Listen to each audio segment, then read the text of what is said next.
నమస్తే, welcome to Dharmayuddham. నేను మీ జర్నలిస్ట్ సిద్ధు.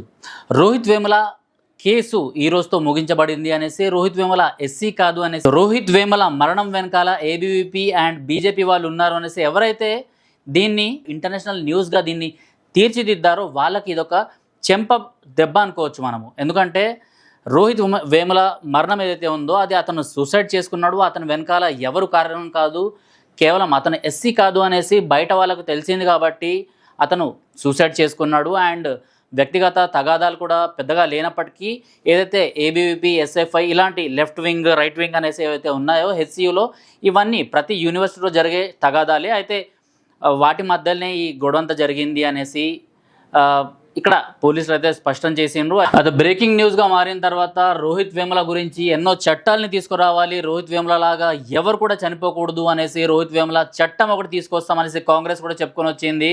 అయితే శవాల మీద రాబందులు ఏదైతే వచ్చి అక్కడ పీక్కు తింటాయో, ఆ శవ రాజకీయాలు ఎలా అయితే చేస్తాయో అలానే రాహుల్ గాంధీ ఢిల్లీ నుంచి హుటాహుటిన ఇక్కడికి రావడము అండ్ స్థానిక కాంగ్రెస్ కావచ్చు లేకపోతే ఇతర పార్టీల వాళ్ళు కావచ్చు ఒక ఎస్సీకి ఇలాంటి అన్యాయం జరిగింది అనేసి ఇక్కడికి రావడం జరిగింది. ఎస్సీకి వచ్చేసి రోహిత్ వేములకి సంతాపంగా, అంటే ఆయన అక్కడ వాళ్ళందరూ అక్కడ కూర్చొని కొన్ని నెలల పాటు అదంతా తతంగం మొత్తం మనం న్యూస్లో, ఇంటర్నేషనల్ లెవెల్లో, నేషనల్ లెవెల్లో ఇలా చూస్తూనే వచ్చాము. అయితే హైకోర్టు మొత్తానికి ఈ కేసుని మాత్రం ఛేదించింది అనుకోవచ్చు.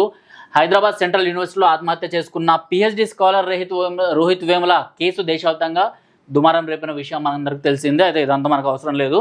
అయితే పోలీసులు నివేదిక సమర్పించారు. ఆత్మహత్యకు సంబంధించిన కారణాలు ఎవిడెన్స్ లేవని కోర్టుకు రిపోర్టును సమర్పించారు. ఇందులో వీసీ అప్పారావుకి ఏమాత్రం సంబంధం లేదని పోలీసులు తేల్చారు. అంతేకాదు రిపోర్ట్లో పోలీసులు రోహిత్ ఎస్సీ సామాజిక వర్గానికి చెందిన వ్యక్తి కాదని తేల్చారు. కాగా 2016 జనవరిలో రోహిత్ వేముల ఆత్మహత్యకు పాల్పడిన విషయం తెలిసిందే. రోహిత్ వేముల గురించి నేను ఒక 1 minute చెప్పడానికి ట్రై చేస్తాను. ఏదైతే 2016లో నేను ఒక ఛానల్కి వర్క్ చేస్తున్నప్పుడు సాయంత్రం పూట మాకు ఈ న్యూస్ తెలిసింది. అంటే రోహిత్ వేముల అనేసి ఒక యువకుడు ఆత్మహత్య చేసుకున్నాడు అనేసి అయితే అక్కడికి మేము వెళ్ళడం జరిగింది. అయితే వెళ్ళిన తర్వాత పరిస్థితి చాలా వేరుగా ఉండింది. అంటే అక్కడ మీడియా వాళ్ళపైన కూడా దాడి చేశారన్నమాట. సో స్థానిక మీడియా ఎవరైతే ఇక్కడ మేము తెలుగు జర్నలిస్టులు అక్కడికి వెళ్ళామో మా పైన కూడా అక్కడ అటాక్ చేయడం జరిగింది. అసలు నిజంగా అక్కడ ఏం జరుగుతుందో అన్నది కూడా బయటకు రానివ్వకుండా వాళ్ళే ఒక లెటర్ రాశారు అనేసి ఏబీపీ వాళ్ళు చెప్పుకోవడము అండ్ వీసీ అప్పారావు పేరు ఎందుకు ఇక్కడ ఏదైతే ప్రస్తావించడం జరిగిందో ఆ వీసీ అప్పారావు కూడా ఇందులో సంబంధాలు ఉన్నాయనేసి అండ్ ఏబీపీకి సంబంధించిన అప్పటి ప్రెసిడెంట్ సుశీల్ ఇతను చనిపోయేటట్టు రెచ్చగొట్టడం ఇదంతా జరిగింది అనేసి అయితే అప్పటి ఎస్ఎఫ్ఐ నాయకులు కావచ్చు, లెఫ్ట్ వింగ్ నాయకులు కావచ్చు, కాంగ్రెస్ వాళ్ళు పెద్ద ఎత్తున ఇక్కడ శవ రాజకీయాలు చేయడానికి వచ్చిన వాళ్ళు మాత్రం గొంతు చించుకునేలా, బట్టలు చింపుకునేలాగా అయితే అప్పట్లో ఈ న్యూస్ని అయితే బ్రేకింగ్ న్యూస్గా మార్చేశారు. అండ్ స్థానికంగా ఉన్న కొంతమంది సోకాల్డ్ జర్నలిస్టులు కూడా దీంట్లో తమ పాలు పంచుకున్నారు అని అనుకోవచ్చు. ఏదైతే అంటే అప్పటి కొన్ని టీఆర్పీ కోసం రెచ్చగొట్టే ఇలాంటి వీడియోస్ని బహిర్గతం చేసిన కొన్ని ఛానల్స్ ఉన్నాయి. ఆ ఛానల్స్ వాళ్ళ టీఆర్పీ కోసం రోహిత్ వేములని మాత్రం నేషనల్, ఇంటర్నేషనల్ స్టాండర్డ్స్కి తీసుకెళ్లడం జరిగింది. సో ఇప్పటికీ మనము ఢిల్లీ యూనివర్సిటీ చూసుకున్నా లేకపోతే ఏ యూనివర్సిటీ చూసుకున్నా కూడా రోహిత్ వేముల అనేసి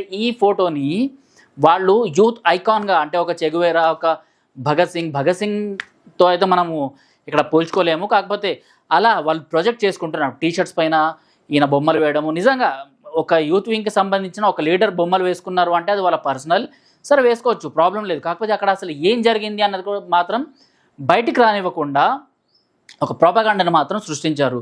అయితే రోహిత్ వేములకు సంబంధించిన ఒక వీడియో అప్పట్లో వైరల్ అయింది. అయితే కాషాయం అంటే కొన్ని కాషాయ జెండాలు ఏవైతే ఏబీపీ వాళ్ళు కడతారో వాటిని చించేయడము ఇలాంటివన్నీ జరుగుతున్నప్పుడు ఏబీపీ వాళ్ళు వెళ్ళి వారించడం జరిగింది. వాళ్ళ మధ్యలో కొన్ని మాటలు జరిగాయి. సో అందులో ఏబీపీ వాళ్ళు ఒక వీడియోని చిత్రీకరించారు. సో అందులో ఏంటంటే రోహిత్ వేముల అంటే చీకట్లో తను క్లియర్ కట్గా చెప్తున్నాడు అన్నమాట, కాషాయం కనిపిస్తే నాకు మండుతుంది, నా కంటికి కాషాయం కనిపించకూడదు కాబట్టి నేను జెండాలను చంపేస్తున్నాను. అంటే అలాంటి మానసిక స్థితి ఆయనకి అక్కడ కనిపిస్తుంది. ఆయన మానసిక స్థితి ఎలాంటిదో అన్నది అక్కడ మనకి ఈజీగా అర్థమైపోయింది ఆ వీడియో ద్వారా.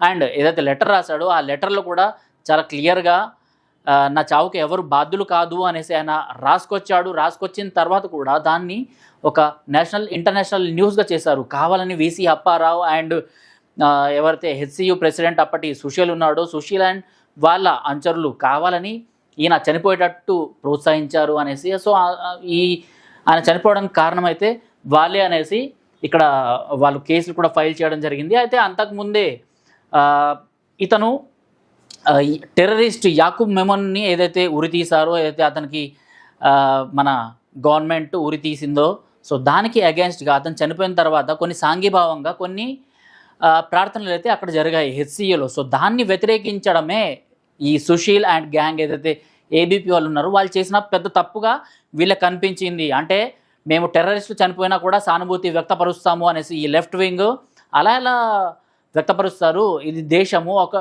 దేశానికంటూ కొన్ని రూల్స్ ఉంటాయి. అండ్ టెర్రరిస్టులు ఇలాంటి వాళ్ళు ఏదైతే బాంబులు అమరుస్తారో, సో వాటిలో చనిపోయే వాళ్ళు హిందువులు ఉంటారు, ముస్లిమ్స్ ఉంటారు, క్రిస్టియన్స్ ఉంటారు.